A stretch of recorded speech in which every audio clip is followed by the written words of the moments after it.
तीसरा टॉपिक जो हमारा है वो है सबसे इंपॉर्टेंट टॉपिक, एसेट्स। भाई एसेट्स क्या होता है? तो एसेट्स को हम कहते हैं संपत्ति। क्या कहते हैं सर? संपत्ति।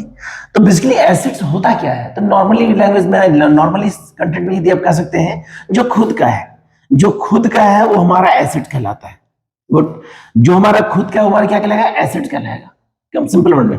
लेकिन एसेट मतलब होता है बिजनेस वर्ड के तहत कि किसी भी एसेट्स को, किसी भी गुड्स को जब हम लॉन्ग टाइम यूज करते हैं तो हमारा वो कहलाएगा एसेट कहलाएगा। क्या कहलाएगा सर? एसेट्स। एसेट जो होता है ये 5 प्रकार का होता है। पहला होता है फिक्स एसेट्स। पहला होता है हमारा फिक्स एसेट्स। दूसरा होता है हमारा करंट एसेट्स। क्या होता है सर? Current assets. तीसरा होता है हमारा वेस्टिंग एसेट्स। तीसरा जो हमारा होता है वो होता है हमारा वेस्टिंग एसेट्स। चौथा होता है हमारा ट्रांजिबल एसेट्स। और पांचवा जो होता है वो होता है इंट्रांजिबल एसेट्स।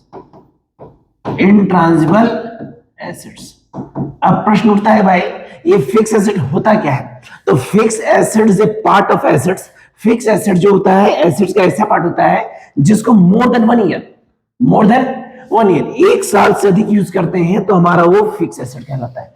जैसे लैंड बिल्डिंग, जैसे प्लांट एंड मशीनरी, जैसे फर्नीचर, जैसे जितना भी इलेक्ट्रॉनिक पार्ट्स हो गया, जैसे गोल्ड, जैसे सिल्वर एटसेट्रा, ये सारा हमारा क्या कहलाएगा? Fix asset. मतलब फिक्स एसेट्स का मतलब होता है कि वैसा एसेट्स जिसको हम मोर देन 1 ईयर, 1 साल से यूज करते हैं तो हमारा फिक्स एसेट होता है। दूसरा होता है हमारा करंट एसेट। क्या होता है? Current asset.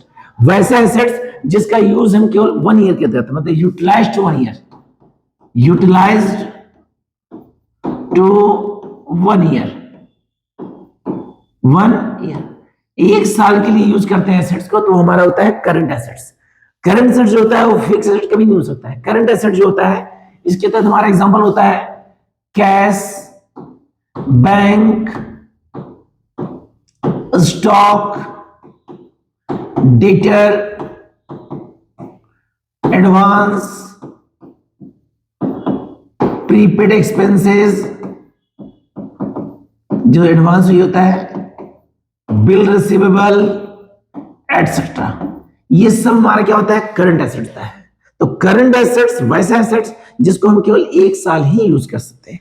तीसरा होता है वेस्टिंग एसेट्स। वेस्टिंग क्या होता है भाई? नाम से क्षयशील संपत्ति, क्षयशील संपत्ति, वैसा एसेट्स जिसको यूज करने के पश्चात उसकी उपयोगिता नष्ट हो जाए, मतलब यूटिलाइज कर लिए फिर उसकी उपयोगिता क्या हो जाए? नष्ट हो जाए। इसका एग्जांपल क्या होता है?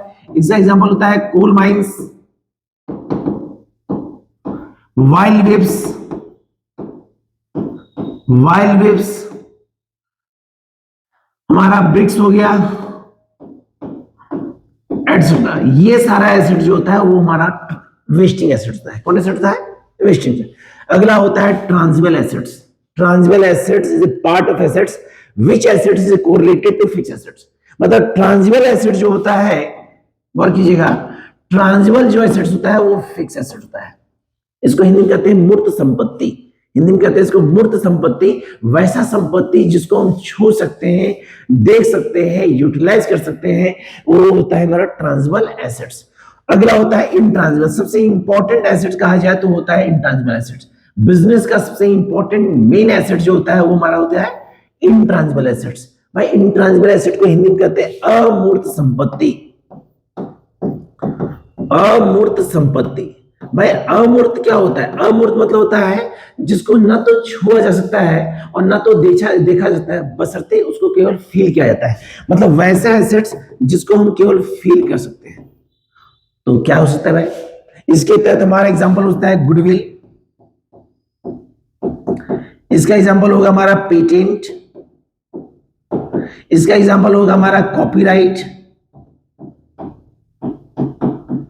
इसका एग्जांपल होगा हमारा ट्रेडमार्क। तो ये सारा जो होता है वो हमारा क्या होता है, इंट्रांजिबल एसेट्स है। मतलब वैसा एसेट्स जिसको हम केवल फील करते हैं। अगर ये एसेट्स नहीं है तो सारा एसेट्स बेकार है, क्योंकि गुडविल जो होता है वो कंपनी की पहचान बताता है, वो बिजनेस के एक नाम को बताता है, और उसी नेम पे उसी ब्रांड पे हमारा बिजनेस डेवलप करता है, क्योंकि बिजनेस डेवलप करता है डिपेंड टू ब्रांड, और वो ब्रांड जो होता है वो हमारा होता है goodwill, copyright, patent, then trademark. ये हमारा होता है इंट्रांजिबल एसेट्स। तो जैसे बता चुके हैं, एसेट्स हमारा 5 होता है, fix assets, current assets, tangible assets और इंट्रांजिबल एसेट्स और वेस्टिंग एसेट्स। ये आपका 5 एसेट्स है, इसको आप ध्यान से सुन लीजिएगा। अगला टॉपिक,